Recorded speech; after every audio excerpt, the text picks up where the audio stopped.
Hello बच्चों, ज्ञान की नगरी काशी से मेडजी ट्यूटोरियल का प्रणाम। मैं अखिलेश यादव आज आपको लेकर चलता हूं मैथ्स की दुनिया में, जहां पे आप बन सकते हैं भविष्य के इंजीनियर्स। चलिए बात हम करते हैं अपने अभी तक जहां हमने इस चैप्टर को छोड़ा था। ये चैप्टर हमारा था डिटर्मिनेंट। इसमें हमने डिटर्मिनेंट के क्या क्या चीज़ें होती हैं, क्या क्या कंडीशन होते हैं, स्टार्ट किया। उसके 2-3 लेक्चर हो भी गए हैं, कुछ क्वेश्चंस भी हमने करा दिया है। और आज मैं भी जो पहला आज जो लेके आने वाला हूँ, और बहुत ही लाजवाब क्वेश्चन लेके आने वाला हूँ, जिसका कि ये क्वेश्चन डायरेक्ट जेईई में पूछा जाता है। अब देखो इसमें ये बहुत ही और इसके लिए एक बहुत लाजवाब ट्रिक भी बताऊंगा आप लोग को। इससे आपको बहुत ही तुरंत और मतलब बहुत ही आसानी से आपके आंसर आ जाएंगे। तो आज का हमारा जो पहला क्वेश्चन है बच्चा लोग देखो, ये हमें निकालना है आज का लार्जेस्ट वैल्यू। अब जैसे क्वेश्चन में बोला the largest value of the third order determinant. अब अगर थर्ड ऑर्डर डिटर्मिनेंट की अगर है डिटर्मिनेंट है, उसकी लार्जेस्ट वैल्यू निकालना। देखो एक तो ये होता है आपके पास डिटर्मिनेंट गिवन हो और उसमें कुछ कंडीशन कुछ वैल्यूज दिया होता है, कुछ ऐसे बाउंडेड फंक्शन भी होते हैं जिनका हमको पता होता है कि रेंज इनका यहाँ से यहाँ तक होना है। बट कुछ अब यहाँ पे जनरली क्या बोल रहा है कि एक डिटर्मिनेंट है जो कि थर्ड ऑर्डर का है। अच्छा अब देखो क्या क्या किस तरह के क्वेश्चन बनते हैं। बोल रहा है कि find the largest value of the third order determinant are 0 और 1। सोचो यहाँ पे सिर्फ एक सिंपल सी बात बोला है कि एक डिटर्मिनेंट है, वो भी थर्ड ऑर्डर का डिटर्मिनेंट है, उसमें सिर्फ 2 ही वैल्यू होना चाहिए, या तो 0 हो या तो 1 हो। तो ऐसे क्वेश्चन का हम कैसे लार्जेस्ट वैल्यू निकालते हैं, कैसे इसका लीस्ट वैल्यू निकालते हैं, आज हम ये जानेंगे इसको। वैसे तो अगर हम बनाना चाहें तो इससे देखो बहुत सारे बनेंगे।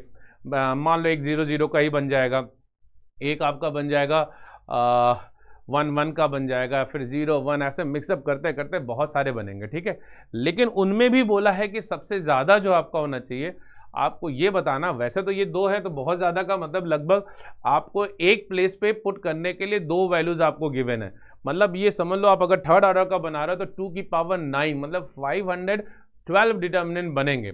अब उसमें बोला कि वो जो 512 डिटर्मिनेंट बनेंगे उसमें सबसे मिनिमम वैल्यू क्या आएगी और सबसे मैक्सिमम वैल्यू क्या आएगी। तो देखो आज जो तरीका बताने जा रहा हूँ चलो बहुत ही लाजवाब ट्रिक है, बहुत ही आसानी से आंसर आ जाएगा। देखो ऐसे क्वेश्चन को ना हम बहुत दिमाग नहीं लगाते हैं। ऐसे क्वेश्चन में हम करते क्या है कि जो हमारा इसमें जो जो वैल्यूज गिवन है हमारे पास, अब जैसे अभी हमारे पास 2 वैल्यू है, 3 वैल्यू, 4 वैल्यू, बहुत सारी वैल्यूज दे सकता है। तो वो अगर हम उन वैल्यूज को अगर हम देखते हैं तो इसमें पहले हम एक थर्ड ऑर्डर का डिटर्मिनेंट बनाते हैं। अच्छा थर्ड ऑर्डर का जब डिटर्मिनेंट बनाएंगे हमें ये ध्यान में रखना है कि लार्जेस्ट वैल्यू निकालना है। तो इन नंबर में ये जो एलिमेंट्स गिवन है, इस एलिमेंट में जो सबसे छोटा वाला पार्ट है, जैसे 0 हो गया, फिर आपका दूसरा फिर से 0 आ गया, फिर देखो आपका 0 आ गया। अब अगर 0 0 को आप क्या करोगे, डायगोनल पे पुट कर दो। उसके बाद जो बिगेस्ट वैल्यू है, अब मान लो अभी तो यहाँ 2 ही है, 3 भी हो सकते हैं, 4 भी हो सकते हैं, ऐसे भी हो सकते हैं। अभी ऐसे कुछ और एग्जांपल ले लेंगे हम। अब जैसे मान लो मैं यहाँ पे लार्जेस्ट वैल्यू आपका क्या होगा, ये 1 हो जाएगा, ये भी आपका 1 हो जाएगा, यहाँ भी 1 लिख देंगे, यहाँ भी 1 लिख देंगे, यहाँ भी 1 लिख देंगे और यहाँ भी 1 लिख देंगे। अब इसको हम सॉल्व करेंगे, देखिए हमारे पास लार्जेस्ट वैल्यू आ जाएगी। अब जैसे कैसे, अगर मान लो मैं इसको एक्सपैंड कर दूं, एक्सपेंशन अलोंग R1। अब मैं इसको R1 के अलोंग एक्सपेंड कर रहा हूं। देखो तो पहला तो कुछ करना ही नहीं है, 0 करेंगे और कुछ भी यहाँ पे देखो, अब ये और ये रो छोड़ोगे तो कुछ यहाँ बनने वाला है नहीं। वैसे तो ये 0 से मल्टीप्लाई करने पे सब कुछ 0 ही हो जाएगा। फिर आपका यहाँ पे आ जाएगा -1। अब ये रो और ये कॉलम आप जब छोड़ोगे, देखो यहाँ पे आपके पास बचेगा 1 × 0, यानी कि ये तो 0 ही हो जाएगा, क्योंकि आपने ये जो टी टाइप का बनाना है इसको आपने छोड़ रखा है। तो ये तो देखो आपका 0 बन जाएगा और यहाँ से आपका आ जाएगा ये -1। सिमिलरली अब मैं अगर इस वाले को लूँगा तो साइन स्कीम के अकॉर्डिंग देखें तो पहला प्लस होता है, दूसरा माइनस, फिर आपका अगला फिर क्या होता है, प्लस होता है। तो जब हम इसकी बात करेंगे तो देखिए इस बार ये फर्स्ट रो और ये थर्ड कॉलम छूट जाएगा और यहाँ पे आपका आ जाएगा ये 1 आ जाएगा, और फिर इससे मल्टीप्लाई करेंगे तो ये हो जाएगा 0। और फाइनली जब हम इसे सॉल्व करेंगे तो ये टर्म तो वैसे भी पूरा 0 देने वाला है, और ये -1 यानी कि +1 हो जाएगा, और यहाँ भी देखिए +1 हो जाएगा, और आपका आंसर क्या आ जाएगा, 2 आ जाएगा। यानी जितने भी डिटर्मिनेंट आप बना डालो ना, उन सब में जो सबसे लार्जेस्ट वैल्यू आएगी, डिटर्मिनेंट की जो सबसे लार्जेस्ट, जो भी डिटर्मिनेंट आप निकालोगे उसमें जो सबसे लार्जेस्ट वैल्यू आएगी वो 2 आएगी। ठीक है। अच्छा अब देखो बेटा लीस्ट की क्या बात होती है। अब लीस्ट में कुछ दिमाग लगाना ही नहीं है। अब जितनी मैक्सिमम वैल्यू है ना बस उसी पे नेगेटिव साइन आप लगा दो, उसी पे आप नेगेटिव साइन लगा दोगे तो आपको लीस्ट वैल्यू मिल जाएगा। अब देखो जैसे +2 अगर आप यहाँ पे लार्जेस्ट वैल्यू हो गया तो उसी तरह से आपका ये लार्जेस्ट वैल्यू, ये आपका लार्जेस्ट वैल्यू जो है वो 2 हो गया, और तो लीस्ट वैल्यू जो आपका हो जाएगा वो हो जाएगा -2, राइट। चलिए आते हैं नेक्स्ट क्वेश्चन पे। देखिए अगले क्वेश्चन में हमारे पास क्या दिया, 1 -1। तो इस बार भी वही करेंगे, पहले हम इसके जो डायगोनल को लीस्ट वाले वैल्यू को -1, यहाँ भी -1 और यहाँ भी मैंने -1 रख लिया। अब लार्जेस्ट वैल्यू को मैं यहाँ पे 1, ये भी 1, ये भी 1, यहाँ भी 1 रहेगा, यहाँ भी 1 रहेगा और यहाँ भी रहेगा। अब देखिए ये 3 ऑर्डर का डिटर्मिनेंट बन गया। अब फिर मैं अगर इसको फिर से एक्सपैंड करूँगा अगर, तो अगर मैं फिर से इसको, देखो आप किसी के थ्रू कर सकते हो, मैंने पहले ही बता रखा है। अब यहाँ पे तो हम किसी के अलॉन्ग भी एक्सपेंड करें यहाँ पे, तो आंसर डिटर्मिनेंट तो सेम ही वैल्यू देता है। चलो मान लो फर्स्ट है R1 के अलॉन्ग करें तो ये हो जाएगा मेरे पास -1, ये छूटेगा और ये यहाँ पे छूट जाएगा, तो ये हो जाएगा आपका +1 यहाँ से आ जाएगा, और यहाँ से आ जाएगा ये -1। फिर यहाँ पे लूँगा मैं, ये -1 आएगा, ये और ये छूट जाएगा, यहाँ से आपको मिलेगा -1, क्योंकि ये और ये छूटा है तो ये -1, ये भी आपका -1। फिर यहाँ पे आपका आ जाएगा +1, और फिर आपका ये और ये छूट जाएगा तो यहाँ से आ जाएगा 1, और ये फिर से आपका आ जाएगा +1। तो फाइनली अगर मैं देखूँ तो ये तो 0 हो गया हमारा, और ये हो जाएगा -2 यानी कि +2 आ जाएगा, और यहाँ भी देखो +2 आ जाएगा। तो फाइनल आंसर हमारा कितना आ जाएगा, 4। यानी कि इसकी जो लार्जेस्ट वैल्यू होगी ना वो 4 होगी। तो जाहिर सी बात है लीस्ट वैल्यू हमारी क्या हो जाएगी, -4 हो जाएगी। तो बस इतना ही ध्यान रखना बच्चा। अब जैसे मान लो अगर आपके पास और ज़्यादा एलिमेंट्स आ जाएं, जैसे मान लो 1 2 3 है, ऐसे कुछ एलिमेंट दिए हुए हैं, तो आपको लार्जेस्ट वैल्यू निकालना, तो जो 1 है जो मिनिमम वैल्यू है उसको डायगोनल में रख डालो आप, और उसमें 1 2 3 मान लो 1 2 5 है या 1 3 5 है, ऐसा कुछ भी दिया है, तो सबसे जो लीस्ट वाला है उसको डायगोनल में रख दो, और सबसे बिगेस्ट वाला जो है मान लो 5 आपका 1 3 5 अगर आप लेते हो तो 5 आप लार्जेस्ट वैल्यू है तो उसको आप सब जगह और पुट कर दो। जैसे मैंने यहाँ पे क्या किया, लीस्ट वैल्यू मैं मान लो यहाँ पे 1 1 को पुट कर दूंगा, और हर जगह मैं 5 5 5 पर, उसको जब आप सॉल्व करोगे तो आपको लार्जेस्ट वैल्यू आ जाएगा, और जब वो लार्जेस्ट वैल्यू आ जाएगा तो उसी का निगेटिव साइन लगा दोगे तो आपको लीस्ट वैल्यू मिल जाएगी। ठीक है, तो बहुत ही लाजवाब ट्रिक है, बहुत मजेदार है, आप आराम से कर सकते हो। इसमें क्वेश्चन वगैरह जेईई में डायरेक्ट आते हैं, बच्चा बहुत आराम से आप निकाल सकते हो। चलो आते हैं नेक्स्ट पे। अगला देखिए हमारे पास दिया है सिस्टम ऑफ लीनियर इक्वेशन। अब अगर हम सिस्टम ऑफ लीनियर इक्वेशन की बात करें तो देखो सिस्टम ऑफ लीनियर इक्वेशन की अगर हम बात करते हैं तो यहाँ पे देखो हमारा जो लीनियर इक्वेशन होता है, इनके जो आपके सॉल्यूशन होते हैं, तो एक तो होता है आपका कंसिस्टेंट होता है, और एक आपका होता है इनकंसिस्टेंट। तो अगर हम कंसिस्टेंट और इनकंसिस्टेंट की बात करें, इनकंसिस्टेंट की अगर हम इनकी बात करते हैं तो देखो कंसिस्टेंट की अगर हम बात करते हैं तो यहाँ पे देखो 2 केस आता है। एक अभी आप आगे पढ़ोगे यूनिक सॉल्यूशन, और एक आपका जो है आ जाएगा infinitely many solution, infinitely many solution. ठीक है, ये हमारा कंसिस्टेंस का केस आ जाएगा। ठीक, अगर हम इनकंसिस्टेंट की बात करेंगे तो इसमें हमारे पास आ जाएगा नो सॉल्यूशन। इसमें अगर हम इनकंसिस्टेंट की बात करें तो हमारा आंसर आ जाएगा नो सॉल्यूशन आ जाएगा। ठीक, चलिए अब बात बस इतनी सी है कि अगर हमारे पास ये सॉल्यूशन है तो हम निकालेंगे कैसे इसके।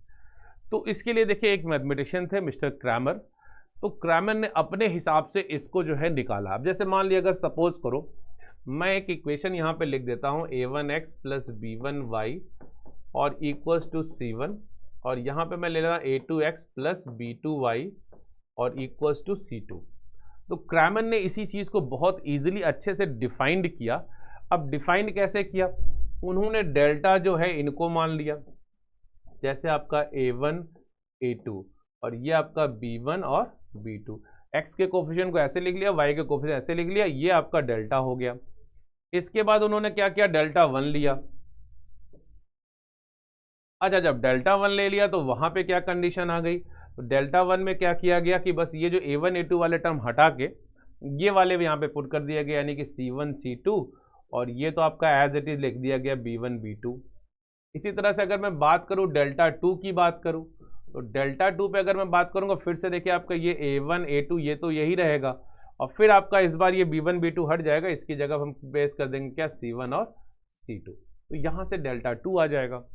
तो क्रैमर ने क्या किया कि इसने यही बताया कि अगर भाई इसमें ऐसा हो जाए, जैसे मान लो अगर सपोज करो केस नंबर 1, अगर ऐसा हो जाए कि अगर आपका डेल्टा जो है ना वो जीरो ना हो, डेल्टा जीरो ना हो, तो भाई यहां पे क्या होगा, सॉल्यूशन कैसा होगा, कंसिस्टेंट होगा।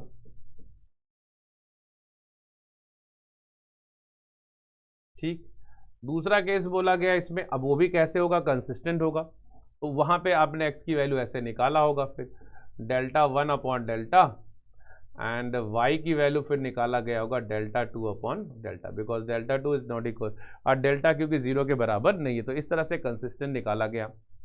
ठीक है, फिर इसी तरह से अगर डेल्टा जीरो हुआ तो वहां पे क्या गया, इनकंसिस्टेंट वाले केस में आपके, अब लेकिन देखिए अब जब डेल्टा जीरो होता है वहां पे दो केस बनता है। अब दो केस वहां भी क्या बनता है कि अगर मान लीजिए सपोज कर, अभी मैं ये 2/2 का बता रहा हूं, अगर मान लीजिए ऐसा हो गया कि सपोज करो डेल्टा शुड बी जीरो, अगर डेल्टा आपका जीरो हो गया, अब यहाँ पे कहानी ये आ गई कि अगर डेल्टा जीरो हो गया और अगर इसमें ऐसा हो गया कि डेल्टा वन और डेल्टा टू ये दोनों भी जीरो हो गए, तो ये हो जाता है इनफाइनाइटली मैनी सोल्यूशन। और इसी में अगर हम बात करें, अगर मान लीजिए डेल्टा शुड बी जीरो और एटलीस्ट वन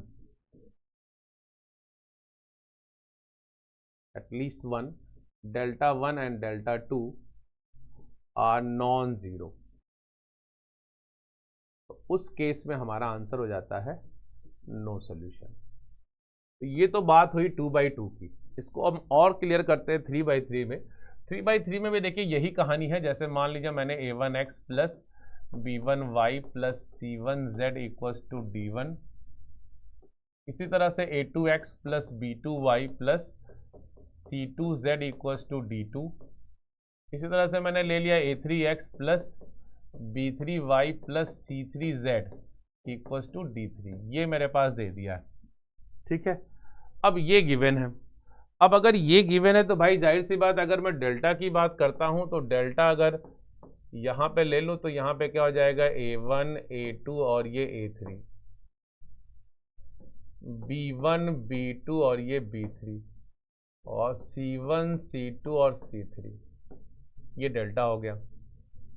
इसी तरह से डेल्टा वन की बात करूंगा तो यहां भी कहानी वही बनेगी, अब ये A1 वाला हट जाएगा, इसको रिप्लेस करके ये वाली पुट कर दूंगा D1 D2 D3, फिर यहाँ पे B1 B2 B3, C1 C2 C3, delta two यहाँ पे क्या हो जाएगा, A1 B1 A1 A2 और ये A3, अब यहाँ पे B1 B2 रिप्लेस करके D1 D2 और ये D3, यहाँ पे C1 C2 C3, delta three आपका क्या हो जाएगा, A1 A2 A3, B1 B2 B3, और यहाँ आ जाएगा आपका D1 D2 और ये D3, इस तरह से आपका डेल्टा थ्री आ जाएगा। अब यहाँ से भी अगर हमारा यूनिक सोल्यूशन होगा तो कहानी बिल्कुल वही बनती है। क्या कहानी बनती है कि अगर मान लीजिए सपोज करिए मेरे पास यहाँ पे केस नंबर 1 की बात करूँ, अगर मेरा डेल्टा ज़ीरो के बराबर नहीं होगा तो क्रैमर रूल इसी तरह से निकालता है, फिर से x इक्वल्स टू क्या हो जाएगा, डेल्टा 1/डेल्टा, y इक्वल्स टू क्या हो जाएगा, डेल्टा 2/डेल्टा, एंड z इक्वल्स टू हो जाएगा डेल्टा 3/डेल्टा। तो यहाँ से जो निकल के आपका आ जाएगा वो आ जाएगा यूनिक सॉल्यूशन। फिर यहाँ भी कहानी वही बनेगी आपकी कि अगर हम यहाँ पे भी अगर डेल्टा निकाल लेते हैं, डेल्टा अगर हमारा ज़ीरो होता है तो यहाँ भी दो केस बनेगा। अच्छा, वो दो केस जो हमारे बनेंगे उसमें भी ये ध्यान में रखा जाता है कि जैसे कि अगर डेल्टा ज़ीरो है तो delta one delta two delta three उसकी क्या कंडीशंस है। ठीक है।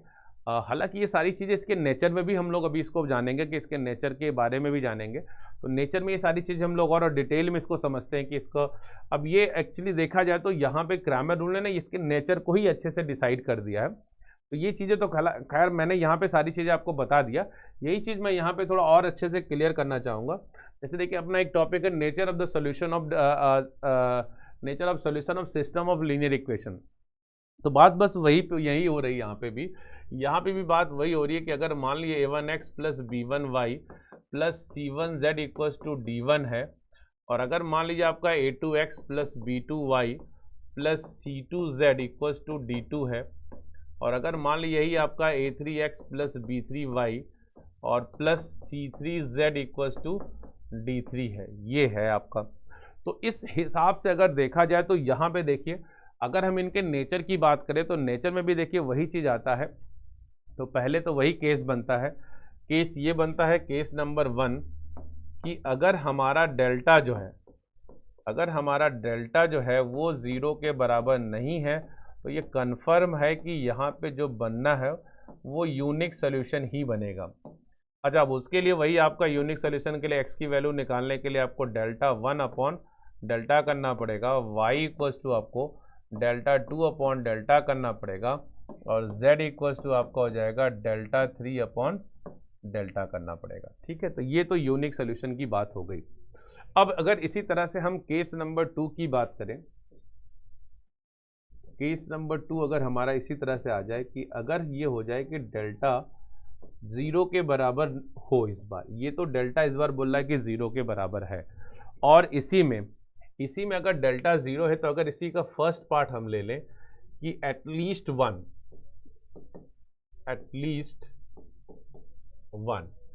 Delta 1 delta 2 and delta 3 are non zero. देखिए अगर इन तीनों में से कोई एक भी नॉन जीरो अगर हो जाएगा तो ये तो केस नंबर 1 तो एक अलग केस होगा, यूनिक केस हो गया। अच्छा, यूनिक केस होता है ना, तो हमेशा जो सोल्यूशन अगर आता है, अगर सोल्यूशन हमेशा आता है तो उसका हमेशा जो आंसर होता है वो कंसिस्टेंट होता है। जब भी सोल्यूशन आपका आए वो कंसिस्टेंट होता है, चाहे आपका एक सोल्यूशन निकले चाहे आपका इनफाइनाइट सोल्यूशन निकले। अब जैसे देखिए यहाँ पे क्या हो जाएगा, एटलीस्ट 1 0, तो यहाँ पे तो आपका आंसर ही आ जाएगा नो सोल्यूशन। और जब नो सोल्यूशन होता है ना, तो नो सोल्यूशन हमेशा क्या होता है, वो इनकंसिस्टेंट होता है। नो सोल्यूशन हमेशा इनकंसिस्टेंट होता है। ठीक, अच्छा इसी में बात हम करें, अगर ये केस नंबर हम 2 की बात कर रहे हैं यहाँ पे, तो इसका फर्स्ट पार्ट ये था। दूसरा पार्ट अगर ये है, सपोज करिए अगर ऐसा हो जाए कि डेल्टा 1 डेल्टा 2 और डेल्टा 3 ये तीनों आपके अगर 0 हो जाए। अब डेल्टा तो देखो 0 है ही यार, अब डेल्टा 0 है, और ये अगर आपका डेल्टा 1 डेल्टा 2 डेल्टा 3 ये भी 0 हो जाए, तो आप समझ लो कि इस केस में क्या हो जाता है, ये हो जाता है infinitely many solution. Infinitely many solution. तो ये मेन दो इसके 3 ये नेचर्स होते हैं। अब ये nature of solution of linear equation, ये इनका नेचर है कि इनका नेचर कैसा बनेगा, यूनिक सोल्यूशन बनेगा या इनफाइनाइटली मैनी सोल्यूशन बनेगा या फिर नो सोल्यूशन बनेगा। ठीक है, चलिए अब हम बात करते हैं इन पे कुछ क्वेश्चंस वगैरह कर लेते हैं। अब जैसे देखिए एक क्वेश्चन है, solve the following system of equation by Cramer rule. अब इसको हमको क्रैमर रूल से निकालना है। तो चलिए अगर क्रैमर रूल की बात करें तो पहले हम तो यहाँ पे डेल्टा निकाल लेते हैं। तो हमारा डेल्टा क्या होगा, 1 3 1 -4, इसकी वैल्यू निकालेंगे अभी हम लोग। यहाँ पे डेल्टा 1 निकालेंगे तो ये तो खैर यहीं से क्लियर हो जाएगा। अगर मैं इसे सॉल्व करूँगा तो ये आ जाएगा -4 और ये हो जाएगा -3, तो आपका आंसर आ जाएगा -7। यानी कि देखो अगर ये आ गया तो delta should not be equals to 0, इसका मतलब यहाँ से अब यूनिक सोल्यूशन मिलने वाला है। तो इसलिए डेल्टा 1 भी निकाल लेते हैं। अब जैसे डेल्टा 1 निकालेंगे तो हम इसकी जगह पे पुट करेंगे क्या, 5 और 9, और इसको एज इट इज़ 1 -4। यहाँ से हमारे पास जो डेल्टा 1 की वैल्यू आ जाएगा ये हो जाएगा -20 -9, दैट विल बी -29। और अगर मैं इसी में डेल्टा 2 की बात करता हूँ तो डेल्टा 2 जो मेरा निकल के आएगा, इस बार देखिए फिर वही काम हो जाएगा, ये तो आपका 1 ही रहेगा, ये 3 रहेगा। इस बार 1 -4 को रिप्लेस करेंगे, यहाँ पे पुट करेंगे 5 और 9, और इसका जो आंसर आ जाएगा मेरे पास 9 -15। यानी कि हमारा आंसर आ जाएगा -6। ठीक, तो ये तो हमारे पास देखिए ये डेल्टा डेल्टा 1 डेल्टा 2 निकल आया। बट अब हम ये कंफर्म हो चुके हैं कि हमारा आंसर जो आ रहा है वो यूनिक सोल्यूशन आ रहा है। अब अगर यूनिक सोल्यूशन आए तो जाहिर सी बात है एक्स की वैल्यू क्या हो जाएगा, डेल्टा 1 बाई डेल्टा। और डेल्टा 1 मेरा यहाँ पे क्या था, -29 था, और डेल्टा हमारा यहाँ पे क्या था, -7 था। तो आंसर इज 29/7। और y इक्वल्स टू हमारे पास यहाँ पे हो जाएगा डेल्टा 2 अपॉन डेल्टा। तो डेल्टा 2 हमारे पास यहाँ पे क्या है, -6 है, और डेल्टा हमारे पास यहाँ पे -7 है। तो इसका भी आंसर हो जाएगा 6/7। तो ये है क्रैमर का रूल 2/2। जैसे ये आपका 2 ऑर्डर का डिटर्मिनेंट है, तो क्रैमर रूल हम लोग इस तरह से सॉल्व कर सकते हैं। क्रैमर रूल की मदद से इस तरह से हम लोग यूनिक सोल्यूशन, चूंकि हमारा ये डेल्टा 1 डेल्टा ही 0 के बराबर नहीं है, तो जाहिर सी बात है इससे हमको यूनिक सोल्यूशन ही मिलेगा। ठीक, चलो आगे बात करते हैं 3/3 का। जनरली 2/2 का बस बहुत आता तो नहीं है, लेकिन चूंकि क्या है, एक कॉन्सेप्ट है, ठीक है, कभी आ गया तो आप उसको भी इस तरह से सॉल्व कर सकते हो। ठीक, आते हैं हम 3/3 के एक क्वेश्चन पे आते हैं। लिखा है कि solve the following system of equation by Cramer rule. इसको भी देखो क्रैमर रूल से ही बोला है। तो पहले तो देखो भाई, सबसे पहली चीज यहाँ पे डिटर्मिनेंट निकालना बहुत जरूरी है। हालांकि इन सबको निकालने के लिए अभी तो हम क्रैमर पढ़ रहे हैं। अभी मैं तो इस मेथड को, मतलब एक कहानी है, जैसे एक छोटा सा मेरी खुद की ट्रिक है। एक ट्रिक ये है कि मैं एक तलवार है और एक चाकू है और एक सुई है, तो मैं इसको इस मेथड को तो खैर मैं चाकू की तरह ही मानता हूँ। जैसे कोई चीज़ काटना हुआ तो चाकू मतलब ठीक है, नॉर्मली कट कर सकते हैं हम लोग। सुई है तो उसको मान लो बहुत ही मतलब ईजिली तो नहीं, बट बहुत टाइम टेकन हो जाएगा किसी चीज़ को कट करने में। जैसे मान लो आपके पास खीरा ही है, खीरा खाना आपको है, चाकू से चलो जल्दी आप कर दोगे। तलवार अगर आपके पास मान लो आगे, तो उसको तो मारोगे एक बार में, कट से कट जाएगा। तो बात वही है। तो मैं इस वाले मेथड को ना चाकू वाला मेथड मानता हूँ, और मैट्रिक्स वाले जो मेथड होता है ना, उसको तो मैं सुई मानता हूँ। और जो आपका सबसे इंपॉर्टेंट जो है ना, जो रैंक मेथड है, जिससे हम लोग जो number of infinitely solution, unique solution, ये सब ना बहुत आसानी से बहुत जल्दी से निकाल लेते हैं, जो कि हम लोग बीटेक के फर्स्ट ईयर में पढ़ते हैं। बट हम लोग यहाँ पे ना एज अ ट्रिक उसको पढ़ते हैं, ताकि आसानी से हम उसको समझ जाएं। चलो अब हम बात करते हैं यहाँ पे क्रैमर रूल का। ये जो है एक क्वेश्चन है, तो इसको ये लिख देंगे इस तरह से 2 1 1, और फिर आपका यहाँ पे -1 1, और फिर ये -1, यहाँ पे आपका ये 3 हो जाएगा, ये 1 हो जाएगा, ये भी 1 हो जाएगा। अब इसको हम जब सॉल्व करेंगे, तो सॉल्व करने के बाद तो यहीं पे सॉल्व करते हैं, क्योंकि एक्सपेंशन अनाउंस R1 ही करेंगे। तो 2 अगर मैंने यहाँ पे ले लिया, तो ये हो जाएगा 1, ये -1 यानी कि +1। यहाँ पे -1 ऑलरेडी है, तो यहाँ पे हो जाएगा ये +1, ये और ये छूट जाएगा, यहाँ से हो जाएगा 1, और ये भी हो जाएगा आपका -1, क्योंकि ये और ये छूटेगा, तो 1 1 -1। फिर यहाँ पे आपका आ जाएगा ये +3, और +3 लेंगे तो ये और ये छूट जाएगा, तो यहाँ से आ जाएगा -1, और यहाँ भी आपका -1 आएगा। तो फाइनली अगर मैं देखूँ तो यहाँ पे मेरे को मिलेगा 2 2 जा 4 मिल जाएगा, और ये वाला पार्ट तो 0 हो जाएगा, और यहाँ मिल जाएगा मेरे को -6। तो अगर मैं देखूँ तो मेरे पास आंसर जो है -2, यानी कि डेल्टा की वैल्यू ना -2 आ रही है। इसका मतलब delta should not be equal to 0। यानी कि देखो यार, यहाँ पे तो क्रैमर रूल लगेगा ही लगेगा, और यूनिक सोल्यूशन आएगा, क्योंकि देखो यहाँ पे डेल्टा इक्वल टू 0 नहीं आ रहा है। अब उसके लिए फिर क्या करना पड़ेगा, मेरे को पहले सारी चीज़ें निकालनी पड़ेंगी दोस्त, क्योंकि देखो अभी तो मैंने डेल्टा निकाला है। अब अगर मैं डेल्टा 1 निकालूंगा, तो डेल्टा 1 के लिए मेरे को बस ये पहला वाला रिप्लेस करना पड़ेगा, उसकी जगह ये पुट करना पड़ेगा। तो 9 6 और ये 2, और ये एज इट इज़ रहेगा -1 1, फिर अगेन -1 3 1, और ये आपका 1। इसको जब मैं कैलकुलेट करूंगा तो देखो ये हो जाएगा 9 हो जाएगा, यहाँ पे हो जाएगा ये 1, ये हो जाएगा +1, ये अगेन -1 है, तो ये फिर से +1 हो जाएगा, तो ये और ये छोड़ देंगे तो 6 -2 हो जाएगा, और ये हो जाएगा +3, इसको छोड़ देंगे तो यहाँ पे हो जाएगा -6, और ये -2 आ जाएगा, और यहाँ देखो 2 यानी कि ये हो जाएगा आपका 18 हो जाएगा, और ये हो जाएगा आपका यहाँ पे 6 - 2 दैट इज़ 4 हो जाएगा आपका। यहाँ पे देखिए आपका -8 यानी कि -24 आ जाएगा, और ये आपका आएगा 18 + 4 यानी कि 22 आ जाएगा, और ये आ जाएगा -24, यानी कि यहाँ से भी मेरे पास आंसर आ गया -2। तो अगर मैं बात करूँ डेल्टा 1 भी मेरा -2 आ रहा है, चलिए इसी तरह से मैं और सारी चीज़ें निकाल लेता हूँ। अब मैं बात करता हूँ डेल्टा टू की। डेल्टा वन तो मेरा -2 आ गया। डेल्टा टू की अगर मैं बात करूँगा तो ये एज इट इज़ इस बार उतार लूँगा 211, और इस बार ये चेंज कर देंगे, इसकी जगह फिर से ये पुट करेंगे 9 6 और ये 2 हो जाएगा, और फिर ये एज इट इज़ आ जाएगा 3 1 और ये भी आपका 1 आएगा। जब इसको भी कैलकुलेट करेंगे तो देखिए क्या आएगा, फिर से वैसे ही करेंगे। R1 के अलॉन्ग करें 2 और ये हो जाएगा 6 -2 हो जाएगा, ये हो जाएगा -9, ये और ये हम छोड़ देंगे यहाँ पे, तो 1 -1 ये भी 0 हो जाएगा, और फिर आपका आ जाएगा यहाँ पे +3, ये और ये छूटेगा तो ये हो जाएगा 2 -6। तो यहाँ से देखो आंसर हो जाएगा 6 - 2 यानी 4, यानी कि ये हो जाएगा 8 और ये आपका हो जाएगा 0 हो जाएगा, और यहाँ पे आ जाएगा फिर से -4 यानी -12 आ जाएगा, और -12 आने का मतलब आंसर आ जाएगा -4। यानी कि कहने का मतलब ये हुआ कि मेरा जो डेल्टा टू आ गया वो आ गया -4। चलिए एक लास्ट और निकाल लेते हैं, डेल्टा थ्री निकाल लेते हैं, और डेल्टा थ्री मेरे पास यहाँ पे गिवन है।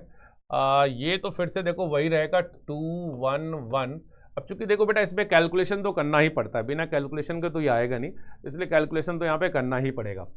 तो 211 और ये आपका -1 1 और फिर यहाँ पे आपका -1, और फिर इस बार देखो, इस बार इसको रिप्लेस कर देंगे, इसकी जगह लिख देंगे क्या 9 6 और 2 हो जाएगा, और जब इसको सॉल्व करेंगे हम लोग तो ये हो जाएगा 2 हो जाएगा, डेल्टा थ्री इक्वल्स टू ये आ जाएगा 2, तो ये हो जाएगा कितना, यहाँ भी 2 हो जाएगा -6 यानी कि +6, -1 और ये +1 हो जाएगा, ये और ये हो जाएगा, यहाँ हो जाएगा 2 -6 और ये हो जाएगा +9 और ये छोड़ देंगे तो -1 -1।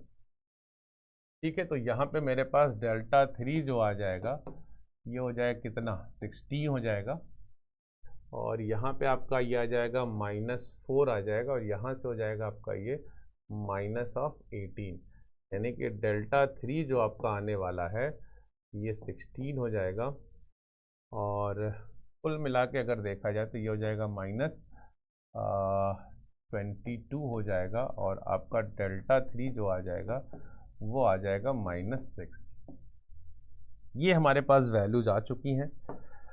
डेल्टा वन डेल्टा टू, देखिए यहाँ पे डेल्टा आपका 0 के बराबर नहीं, डेल्टा आपका आ रहा है -2, डेल्टा वन भी आपका देखिए -1 आ रहा है, डेल्टा टू आपका -4 आ रहा है, और डेल्टा थ्री आपका आ रहा है -6। चूँकि ये तो हमें पहले से पता है कि ये हमारा यूनिक सोल्यूशन है, तो x इक्वल्स टू अगर हम निकालेंगे तो x इक्वल्स टू हो जाएगा डेल्टा वन बाई डेल्टा। तो अगर हम यहाँ पे x की बात करें तो डेल्टा वन मेरे पास जो है, डेल्टा वन यहाँ आ रहा है -2 और डेल्टा हमारे पास वो भी -2 है, तो इसको सॉल्व करेंगे तो आंसर आ जाएगा 1।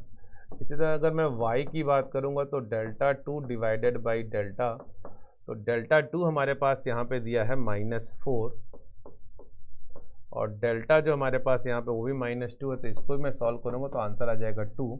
और अगर मैं z की बात करता हूँ तो यहाँ पे आ जाएगा delta three divided by delta, तो डेल्टा मेरे पास यहाँ पे फिर से आपका देखिए डेल्टा थ्री -6 है और ये -2, तो आंसर आ जाएगा ये 3। तो यहाँ पे देख सकते हैं आप x की वैल्यू 1 हो गया, y की वैल्यू 2 और z की वैल्यू 3। तो इस तरह से हम लोग क्रैमर रूल का यूज कर सकते हैं, ये प्रॉपर वे है। पहले एक बार क्या करना है, पूरा डिटरमिनेंट आपको लिख लेना, सॉल्व कर लेना, देख लेना है कि अगर इसकी वैल्यू 0 आ रही है तो ठीक है, अगर नहीं आती है तो इसका मतलब क्रैमर रूल लगेगा, यहाँ पे यूनिक सोल्यूशन होगा और एक्स वाई जेड की वैल्यू यूनिक ही निकलेगी। फिर इसके बाद जब हम डेल्टा वन निकालते हैं तो बस ये जो पहला कॉलम इसको रिप्लेस करके यहाँ पे ये आपका ये जो D1 D2 D3 की वैल्यू तो इसको पुट कर देते हैं, C1 C2 को एज इट इज़ रहने देते हैं, यहाँ से सॉल्व कर लेते हैं। डेल्टा टू जब निकालते हैं C1 को एज इट इज़, बस इस बार C2 को रिप्लेस कर देते हैं और इसकी जगह पे फिर से D1 D2 वाला टर्म लिख देते हैं और C3 वाला टर्म भी आपका वैसे ही रहता है। इसी तरह से अगर हम बात करें डेल्टा थ्री की, तो डेल्टा थ्री में भी देखो इस बार C1 C2 as it is है आपका, बस आपका C3 वाला पोर्शन मैंने चेंज करके वहाँ पे रख दिया है D1 D2 D3। तो इस तरह से आपका देखो सॉल्व करके delta one delta two delta three सारी वैल्यूज निकल आई हैं। अब चूंकि यूनिक सोल्यूशन है, हमें पहले से पता चल चुका है कि डेल्टा जीरो के बराबर नहीं होगा, तो उसके लिए हम लोगों ने क्या किया, ये फॉर्मूला अप्लाई किया, x equals to delta one upon delta, y equals to delta two upon delta और z equal to delta three upon delta, value रख दिया गया, आंसर आ गया। ठीक, चलिए आगे बढ़ते हैं, आगे आते हैं। ये देखिए हमारे पास एक जेई का क्वेश्चन है, बहुत ही मतलब अभी बहुत मतलब ऐसा नहीं, अभी रिसेंट का पूछा हुआ क्वेश्चन है। अब देखिए इसमें क्या है, इसमें बोला है कि if the system of equation इतना इतना इतना इतना हैव इनफाइनाइटली मैनी सोल्यूशन। देखो बेटा लोग, अब इनफाइनाइटली मैनी सोल्यूशन, तो सबसे पहली चीज़ तो ये है कि अगर इनफाइनाइटली मैनी सोल्यूशन है तो सबसे पहले तो इसका डेल्टा शुड भी जीरो होना चाहिए। अच्छा, डेल्टा है कि अपने पास 1 3 5 है, और ये आपका 2 9 2 है, फिर आपके पास यहाँ पे क्या है, -1 है, बीटा है, और ये 1 है। ये डेल्टा हो गया। अब इसकी वैल्यू निकालना हमको, तो डेल्टा की वैल्यू जब हम निकालेंगे तो हमारे पास यहाँ से आंसर आएगा 1, वही मैं R1 के अलॉन्ग एक्सपेंड कर रहा हूँ, 9 - 2 बीटा, फिर यहाँ पे -2, इसको छोड़ देंगे, ये हो जाएगा 3, और ये हो जाएगा -5 बीटा। अब फिर यहाँ पे देखिए प्लस होता है, लेकिन माइनस साइन ऑलरेडी गिवन है, -1, ये और ये छोड़ देंगे तो ये हो जाएगा 6, और ये हो जाएगा -45। तो यहाँ से अगर हम इसको सॉल्व करते हैं तो मेरे पास आ जाएगा 9 - 2 बीटा। अब ये चूंकि ज़ीरो होना चाहिए तो यहाँ पे भी हम लोग इसको ज़ीरो के बराबर भी करेंगे, और यहाँ से आ जाएगा मेरे पास -6 प्लस 10 बीटा -6, और ये हो जाए नहीं, ये तो आपका आप इसको छोटा और कर सकते हैं, तो 6 - 45, इसका मतलब ये हो जाएगा आपका -39, यानी कि +39 ये हो जाएगा। ये हमारे पास आ जाएगा +39, क्योंकि यहाँ से देखो -30 मतलब माइनस माइनस प्लस हो जाएगा। चलिए इक्वल्स टू 0 होगा। इसको अगर मैं और अच्छे से सॉल्व करूँ तो देखो बीटा का टर्म जो मेरे पास आने वाला 10 beta -2 beta, that will be 8 beta, तो ये आ जाएगा मेरे पास।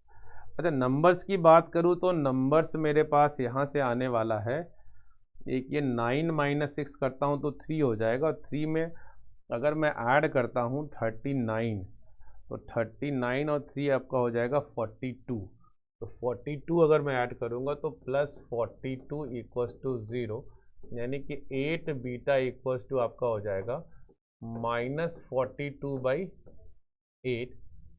बीटा इक्वल्स टू हो जाएगा, इसको आप रब कर सकते हैं, बीटा इक्वल्स टू आपका ये आ जाएगा -42/8। तो इसको अगर हम सॉल्व करते हैं तो 2 जाओ, ये 2 1 जाओ, ये 2 4 जाए, यानी कि हमारे पास बीटा की जो वैल्यू आ रही है वो -21/4 आ रही है। ठीक, चलिए ये तो भी हमारा एक बीटा निकल के आया। अब लेकिन देखो कहानी दोस्त ये है ना कि अगर डेल्टा 0 होगा, अब इनफाइनाइटली मैनी सोल्यूशन है, तो यानी कि डेल्टा x, आप चाहे आप डेल्टा 1 की बात करो, डेल्टा 2 की बात करो, डेल्टा 3 की बात करो, सारे 0 होने चाहिए। अब अगर सारे 0 होने चाहिए तो यहाँ पे देख लेते हैं कि किसी एक को 0 कर लेते हैं। चलो अगर मैं मान लो डेल्टा 1 को ही 0 कर देता हूँ, तो मेरे पास आने वाला क्या है, मेरे पास आने वाला है डेल्टा 1 अगर मैं 0 करता हूँ तो ये तो पहले पास आपके पास हो जाएगा क्या, अल्फ़ा, और ये हो जाएगा -2, और ये 1, क्योंकि ये तो रिप्लेस कर देते पहला टर्म, फिर ये वही रहेगा आपका 2 9, और ये 2 हो जाएगा, फिर आपका -1, लेकिन बीटा की जगह रख दूंगा मैं -21/4, और यहाँ पे हो जाएगा ये 1, और ये भी आपका इक्वल्स टू 0 होगा। देखो अब यहाँ पे एक चीज़ हो सकता है, हमसे तो वैल्यू ये पूछा गया है ना 3 अल्फ़ा -4 बीटा, तो हमने यहाँ पे तो बीटा तो निकाल लिया है, बट अभी हम बात करते हैं अल्फ़ा की वैल्यू, अल्फ़ा कैसे निकलेगी उसको देखते हैं। तो जब हम अल्फ़ा निकालेंगे तो यहाँ पे देखिए क्या होगा, ये हो जाएगा अल्फ़ा, और यहाँ हो जाएगा 9 माइनस, ये देखो ऑलरेडी माइनस है तो ये माइनस ही आएगा, लेकिन बट हो जाएगा प्लस, और प्लस जब मैं करूँगा तो ये आ जाएगा आपका 21/2 आ जाएगा, क्योंकि ये 2 से 2 कैंसिल हो जाएगा 4, ये ठीक, ये आ जाएगा, फिर -2, इसको छोड़ेंगे तो यहाँ से आ जाएगा मेरे पास -2 आएगा, ये और ये छूट गया, तो ये हो जाएगा +21/4, और फिर मैं यहाँ से करूँगा तो -1 ये और ये छूट जाएगा, तो यहाँ से आंसर आ जाएगा मेरा -4, और ये हो जाएगा -9 which is equals to 0।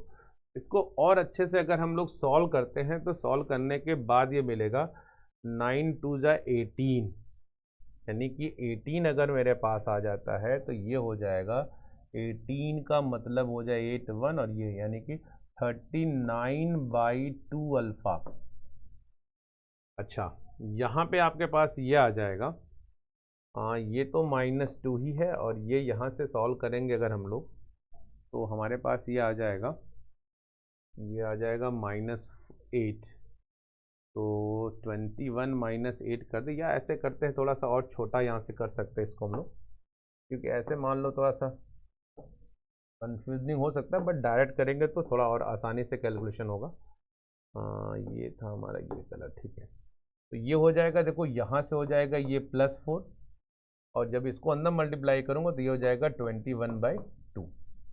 Similarly यहाँ से देखो ये तो हो जाएगा 9 4 13 -13 यानी कि +13 हो जाएगा इक्वल्स टू 0। इसको हम लोग और लिखते हैं 39 अल्फ़ा/2। तो ये आपका हो जाएगा मतलब ये अगर मैं कर दूँ यहाँ पे तो 9 4 13 ये हो जाएगा 9 -21/2 और अगर इसे मैं सॉल्व करता हूँ तो 39 अल्फ़ा/2 और ये 18 यानी कि -3/2 इक्वल्स टू 0। तो इसको अगर सॉल्व करेंगे तो 2 2 कट जाएगा, तो ये हो जाएगा 30 अल्फ़ा इक्वल्स टू हो जाएगा 3/39। तो 3/39 का मतलब ये हो गया आपके पास 1/3 1 जा और ये 3 3 जा 30। ये अपने पास अल्फ़ा आ जाएगा 1/13। चलिए, लेकिन अपन लोग को आंसर क्या निकालना है, हमें निकालना है 3 अल्फ़ा -4 बीटा। अब देखो यहाँ पे क्या है 3 अल्फ़ा, अब यहाँ पे जैसे देखो अपने पास आंसर क्या आ रहा है, ये आ रहा है अल्फ़ा की वैल्यू आ रहा है 1/13 -4 और बीटा की बात करूँ अगर तो बीटा आ रहा है मेरे पास -21/4। इसको अगर हम पूरा सॉल्व करेंगे तो ये आ जाएगा 3/13 हो जाएगा और ये आपका हो जाएगा 4 1 जा 4 हो जाएगा और यहाँ पे बन जाएगा 4 2 जा 8 यानी कि 84/4। अब इसको पूरा अगर हम कैलकुलेट करें तो यहाँ से देखिए क्या होगा, 52 यानी कि ये 52 आ जाएगा और ये हो जाएगा 4 तिहाई 12 हो जाएगा और ये 13 यानी कि आपका 84 × 13 अगर हम करते हैं तो ये 4 तिहाई 12 फिर 24 और 2 26 नहीं 8 4 तिहाई 12 8 तो 1 24 1 25 हो जाएगा और ये हो जाएगा 1 4 हो जाएगा 8 यानी कि 2 और ये 9 हो जाएगा और 2 10 यानी कि 1092। और अगर हम इसे ऐड कर लेते हैं तो सॉल्व करने के बाद देखो ये मेरे पास आ जाएगा, ये 4 हो जाएगा और ये आ जाएगा 9 1 ये 0 हो जाएगा और फिर आपका यहाँ पे ये 1 हो जाएगा और ये भी 1 हो जाएगा, ये डिवाइडेड बाई 52 हो जाएगा। अगर हम इसे सॉल्व करते हैं तो अब यहाँ पे देख सकते हैं हमारे पास, अब एक बार ये चीज़ हमें फिर से देखना पड़ेगा कि अगर कैलकुलेशन कहीं मिस्टेक हो रही है तो देखो बीटा की वैल्यू तो सही है, बीटा की वैल्यू तो -21/4 वो बिल्कुल एकदम सही आ रही है, उसमें तो कोई दिक्कत नहीं। बस अल्फ़ा की वैल्यू एक बार थोड़ा सा कैलकुलेशन चेक करना पड़ेगा, क्योंकि अल्फ़ा की वैल्यू अभी सही से देखा जाए तो एक बार फिर से चेक कर लेते हैं। ये अल्फ़ा हो गया, ये हो गया 9 हो गया और ये हो जाएगा, अच्छा यहाँ पे एक्चुअली जब हम लोगों ने मल्टीप्लाई किया होगा ना, ये हो गया होगा हमारे पास, ये 9 हो गया होगा, ये हो गया होगा 2 4 42 हुआ होगा यहाँ पे, यहाँ पे 42 हुआ होगा। देख लेते, ये आ जाएगा 42 बाई, अच्छा लेकिन ये 42 कैसे हो सकता है, ये 2 तो हमने मल्टीप्लाई कर ही दिया था वहाँ पे, चलो चलो चलो चलो ये तो गड़बड़ हो जाएगा भाई, जाओ इसको हमने एक्चुअली जब मल्टीप्लाई किया होगा तो ये 2 कट गया होगा ना, ठीक है। तो ये तो आपके पास हो जाएगा 21/2 ही आ जाएगा, क्योंकि ये 2 से 2 आपको हो जाएगा, तो ठीक है ये तो सही है। -2 अगर हमने -2 लिया, ये छूटेगा तो यहाँ से आ जाएगा -2 और ये आ जाएगा +21/4। फिर यहाँ पे -1 लिया तो मैंने ये छूट गया, ये छूट गया, यहाँ से आ गया -4 और ये आ गया आपका -9, ठीक है। तो ये होगा 9 दूनी 18 18 और अगर 21 की मैं बात करूँ तो ये आ जाएगा 39 ही आएगा, तो 39 अल्फ़ा/2 आ जाएगा, ठीक है। यहाँ पे देखो होना था +4, हमने कर दिया -4, और ये हो जाएगा अब आपका -21/2, और ये हो जाएगा आपका +13। ठीक है, यहाँ पे तो सही अब हो गया, यानी कि हमारे पास ये हो जाएगा, कुछ तो हुआ है दोस्त गड़बड़, इसीलिए ये आंसर गलत आ रहा है। चलो अब आते हैं नेक्स्ट। हाँ देखो यहाँ पे अब हम अगर करेंगे तो ये हो जाएगा 13 और +4 यानी कि 17 हो जाएगा, और फिर ये हो जाएगा 34 यानी कि 34 - 21, ये हो जाएगा 3, और ये वो 13 हो जाएगा, यानी ये अपने पास आ जाएगा 13 ये जो अपने पास आ जाएगा ये आ जाएगा 13/2। चलो भाई ये आ जाएगा 13/2। अब अगर ये 13/2 तो ये कट ही जाएगा, ये आपके पास हो जाएगा 13, तो ये प्लस का हो जाएगा तो उधर जाएगा, तो ये माइनस का हो जाएगा, और फिर यहाँ से जब हम सॉल्व करेंगे तो ये हो जाएगा -1/3 आ जाएगा। हाँ ये गड़बड़ हुआ था, इसी वजह से आंसर पे इफेक्ट पड़ रहा था, आंसर दिख नहीं रहा था सही से। तो चलो ये आंसर आ जाएगा -1/3, तो यानी अल्फा हमारा आ गया -1/3, यानी कि ऊपर का तो अब ये पूरा ही गड़बड़ हो गया होगा, तो इसको तो हमको अब इसको सही करना ही पड़ेगा पूरा। ये फिर से वैल्यू रखते हैं, ये वैल्यू हम फिर से रख लेते हैं, क्योंकि वो वैल्यू गलत है, इस वजह से तो आंसर तो इफेक्ट पड़ेगा ही बच्चा। इसलिए थोड़ी सी कैलकुलेशन अगर कहीं भी मिस्टेक हुई ना बेटा लोग, तो फिर देखो ऐसे ही दिक्कत होती है, इसलिए हमें ये एकदम थोड़ा ध्यान से करना है। वो कहानी वही हुई ना, सावधानी हटी और दुर्घटना घटी, तो यही वाली बात हो गई।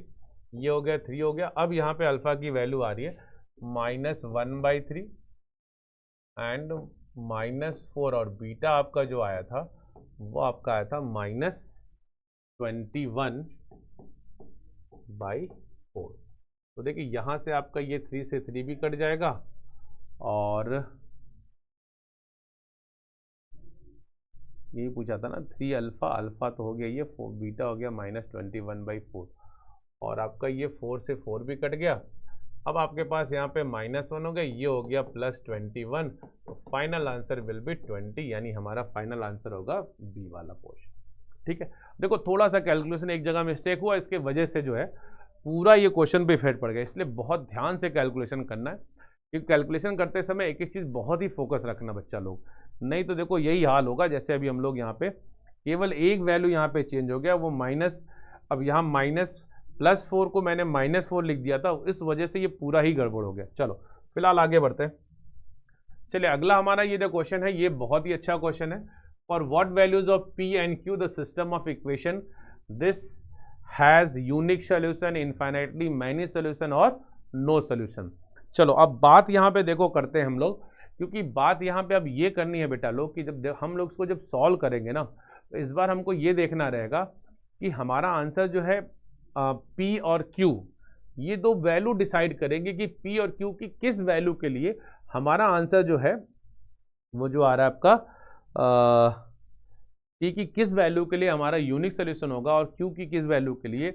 वही सेम चीज़ हमें इनफाइनाइटली मैनी सोल्यूशन के लिए भी करना है, वही सेम चीज़ जो हमें है यूनिक सोल्यूशन के लिए करना, वही सेम चीज़ हमें जो है नो सोल्यूशन के लिए भी करना। तो ये सारी चीज़ हम लोग सॉल्व करेंगे, अब एक एक करके निकालना पड़ेगा।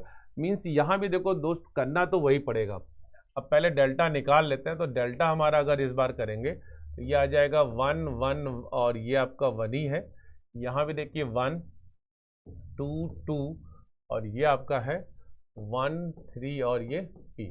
अगर हम इसे सॉल्व कर ले, या जल्दी से फटाफट हम इसमें प्रॉपर्टीज़ लगा लेते हैं, तो ये हो जाएगा, एक कर लीजिए R3 tending to R3 minus R2 कर लीजिए, और एक कर लीजिए R2 tending to R2 minus R1 ले लीजिए। तो इससे थोड़ा जल्दी से हमारे पास हमारा आंसर आ जाएगा फटाफट।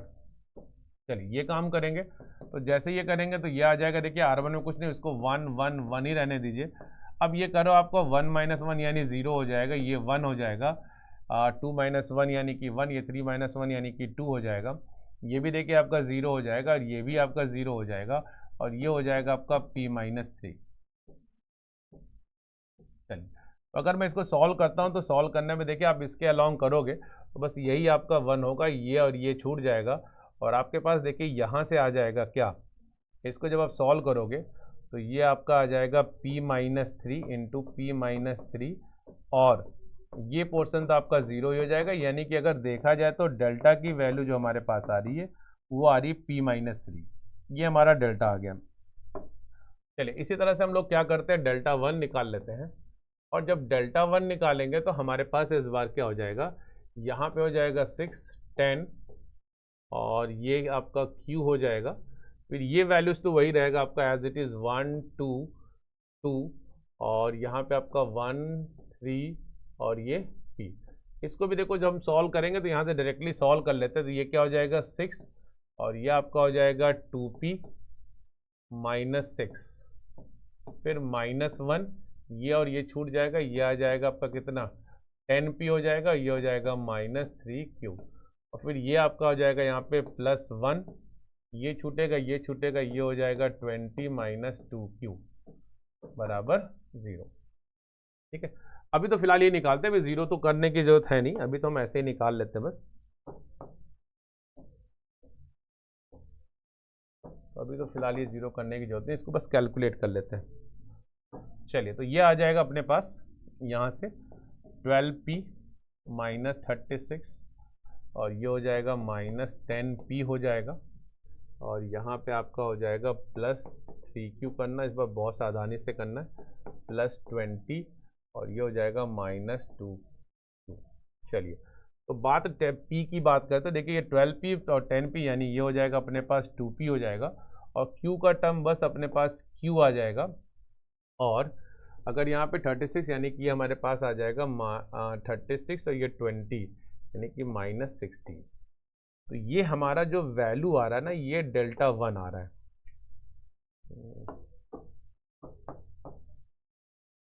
तो ये हमारा डेल्टा 1 आ रहा है। तो डेल्टा 1 हमारा जो आ रहा है वो आ रहा है 2P + Q -16। चलिए अब हमने डेल्टा निकाल लिया, ठीक है। अब इसको देखो डेल्टा 1 निकाल लिया, अगर ये 2P + Q और -16 ये सॉल्व करके हमारे पास आ रहा है। अब इसी तरह से हम लोग क्या करेंगे, डेल्टा 2 निकालेंगे, इसी तरह से हम लोग क्या करेंगे, डेल्टा 3 निकालेंगे। चलिए सब निकाल लेते हैं ना, क्योंकि देखो तभी आप सही से डिसाइड कर पाओगे। अच्छा इसके लिए लेकिन आपको पहले ये ध्यान में रखना पड़ेगा कि जैसे आपका डेल्टा 2 जो लेना पड़ेगा उसके लिए आपका पहला तो वही रहेगा, डेल्टा 2 के लिए हमारे पास ये तो वही रहेगा 1, 1 और ये 1 रहेगा। और फिर अगर हम बात करें डेल्टा इसमें तो 6, 10Q अगला हमारे पास हो जाएगा 6, 10 और ये Q। और हमारा जो ये थर्ड वाला पार्ट फिर वही रहेगा 1, 3P। तो 1, 3P 1, 3 और ये P। इसको भी एज इट इज सॉल्व कर लेते हैं। तो यहाँ पे देखिए हालांकि अब यहाँ 1 है तो यहाँ पे भी हम प्रॉपर्टी लगा सकते हैं, तो आसानी हो जाएगी सॉल्व करने में। ये फिर से कर लेते हैं R3 tending to R3 - R2 and पतला कर लेते हैं R2 टेंडिंग टू फिर से R2 - R1 ये निकाल लेते हैं। तो जैसे ये काम करेंगे तो हमारे पास ये 1 हो जाएगा, ये 6 हो जाएगा, ये भी 1 हो जाएगा, ये 0 हो जाएगा और ये आपका आ जाएगा 4 आ जाएगा, यहाँ आ जाएगा 2, ये आपका 0 हो जाएगा, यहाँ हो जाएगा आपका Q -10 और फिर यहाँ हो जाएगा आपका P -3। चलिए अब देखिए दो यहाँ पे तो आपको ऑलरेडी दिख गए कि 2 0 आपके हो ही गए, ठीक। तो इसी तरह से अगर हम बात करें यहाँ पे 1 को लेके सॉल्व कर लें तो ये और ये आपका छूट जाएगा। तो यहाँ से आपके पास आ जाएगा क्या 4P -12 और यहाँ करूँगा तो -2 टाइम्स ऑफ Q -10। और इसको अगर और अच्छे से देखें तो ये हो जाएगा 4P -2Q और यहाँ से -12 और ये आपका आ जाएगा ये +20 आ जाएगा यानी कि +8 आ जाएगा। तो हमारे पास आ जाएगा 4P -2Q और +8 ये आ गया 4P -2Q +8 ये हमारा आ गया डेल्टा 2। तो डेल्टा 2 आ गया। अब एक और बच गया आपके पास डेल्टा 3। चलिए डेल्टा 3 भी निकाल लेते हैं। अब अगर हम डेल्टा 3 की बात करेंगे तो डेल्टा 3 में सबसे पहले तो ये हुआ, ये वाला आपका तो देखो 1, 1, 1 ये तो रहेगा ही रहेगा, ठीक। और इस बार यहाँ पे ये जो आपका 2 वाला था ये यहाँ चला जाएगा 6 और ये आपका 10 और ये हो जाएगा Q। और जो आपका सेकेंड नंबर पे यहाँ पे था डिटरमिनेंट में 1 2 2, ये आ जाएगा आपका 1 2 2। इसको भी सॉल्व कर लेते हैं। यहाँ पे देखिए वही काम कर लेते हैं, R3 tending to R3 minus R2 और यहाँ भी हमारा जाएगा R2 tending to R2 minus R1। जब इसको हम सॉल्व करेंगे तो ये हमारे पास क्या आ जाएगा 1 1 और ये 6, ये 0 हो जाएगा, ये भी आपका 1 हो जाएगा, ये 4 हो जाएगा। यहाँ पे देखिए ये 0 हो जाएगा, ये भी 0 हो जाएगा और यहाँ बचेगा आपका Q माइनस 10। अब जब हम फिर इसी के लिए सॉल्व करेंगे तो 1 इंटू यहाँ पे देखिए आपका आ जाएगा क्या Q माइनस 10 आ जाएगा और ये आपका माइनस 0। तो ओवरऑल अगर देखा जाए तो डेल्टा 3 भी हमारा जो आ रहा है वो आ रहा है Q माइनस 10। तो डेल्टा 3 हमारे पास आ गया Q माइनस 10, डेल्टा हमारे पास आ गया था P माइनस 3 और डेल्टा 1 जो हमारा आया था, डेल्टा 1 हमारे पास आ गया था, डेल्टा 1 क्या था 2P plus Q minus 16, 2P plus Q minus 16 ये था। अब देखिए यहाँ पे क्या है ना, ये तीनों वैल्यू हम लोगों ने निकाल लिया, एक एक करके हमने यहाँ पे सारी वैल्यू निकाल लिया। जैसे हमने डेल्टा निकाला, डेल्टा हमारा क्या आ गया P माइनस 3 आ गया। फिर हमने डेल्टा 1 निकाला जो कि हमारा ये आया हुआ 2P प्लस Q माइनस 16 आया। फिर हमने डेल्टा 2 निकाला जो कि हमारा आया हुआ है 4P माइनस 2Q प्लस 8 आया है। फिर हम लोगों ने डेल्टा 3 निकाला जो हमारा है Q माइनस 10 आ गया। अब यहाँ पे समझना ये पड़ेगा हमें कि अगर हमें पहले, अब देखिए सबसे पहले क्या पूछा था यूनिक सोल्यूशन। अब यूनिक सोल्यूशन के लिए क्या होना चाहिए, दूसरी चीज़ कंडीशन अभी आपको याद रखना पड़ेगा। यूनिक सोल्यूशन के लिए यह था कि delta should not be equal to 0, यानी डेल्टा हमारा 0 नहीं होना चाहिए। ठीक, अच्छा इसके बाद आते हैं इन्फाइनाइटली मैनी सोल्यूशन के लिए। अब इन्फाइनाइटली मैनी सोल्यूशन की अगर हम बात करेंगे तो उसमें डेल्टा भी 0 होना चाहिए, डेल्टा 1 भी 0 होना चाहिए, डेल्टा 2 भी 0, डेल्टा 3 यानी सब 0 होना चाहिए। ठीक, अब उसी तरह से अगर हम बात करें कि इन्फाइनाइटली मैनी नो सोल्यूशन की, तो डेल्टा तो 0 हो लेकिन डेल्टा 1, डेल्टा 2, डेल्टा 3 में से कोई एक ऐसा हो जो 0 ना हो। तो देखो बहुत बात सिंपल सी बात है।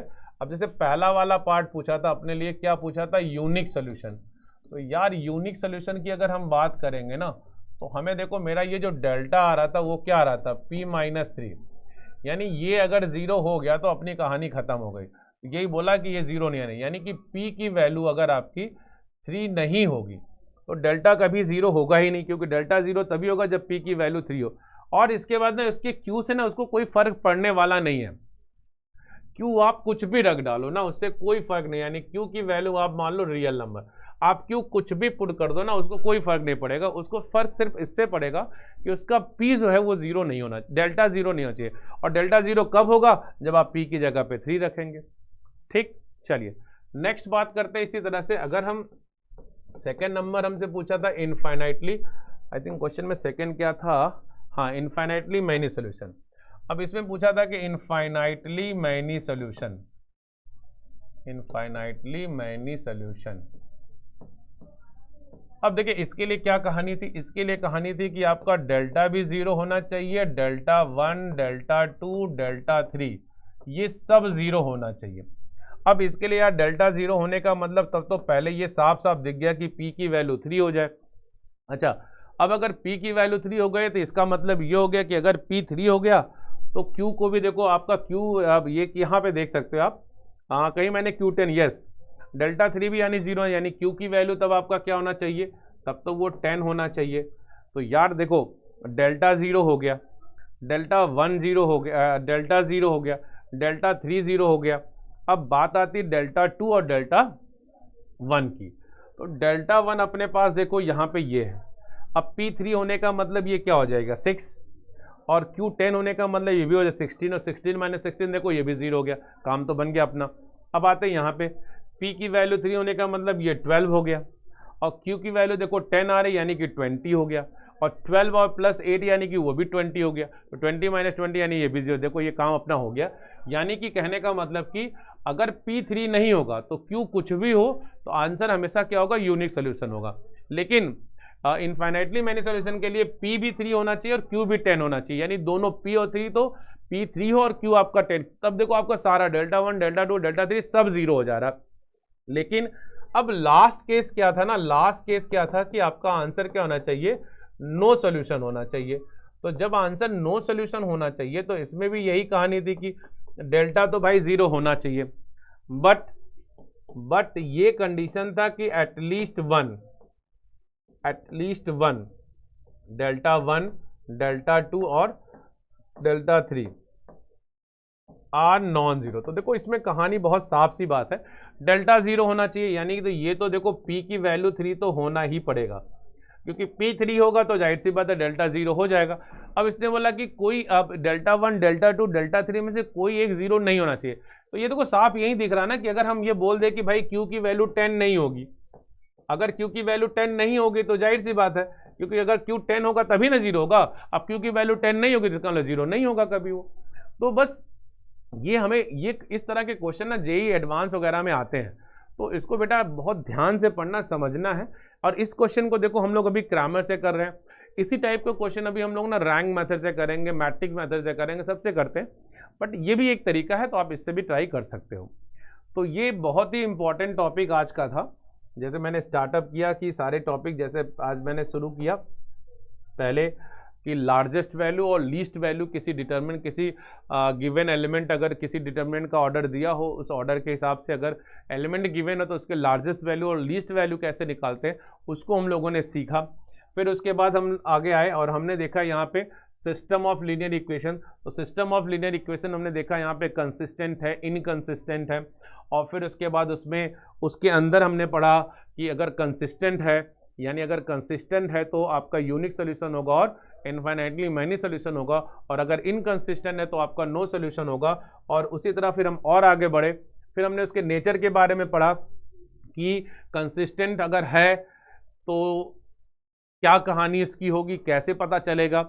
उसके लिए डेल्टा को क्या था, हमने देखा कंसिस्टेंट होने की दो कहानी बनी, एक तो ये बना कि आंसर आपका जो है यूनिक सॉल्यूशन हो, दूसरा आपका क्या, इनफाइनाइटली मैनी सॉल्यूशन। अच्छा, यूनिक सॉल्यूशन कब हो रहा था, जब डेल्टा शुड भी 0 था और डेल्टा 0 के बराबर नहीं था। और आपका इनफाइनाइटली मैनी सॉल्यूशन कब बन रहा था, जब डेल्टा 0 था और डेल्टा 1 डेल्टा 2 डेल्टा 3 वो सारे भी 0 हो जा रहे थे, तब आपके इनफाइनाइटली मैनी सॉल्यूशन, यानी तब आपका कंडीशन कंसिस्टेंट वाला आ रहा था।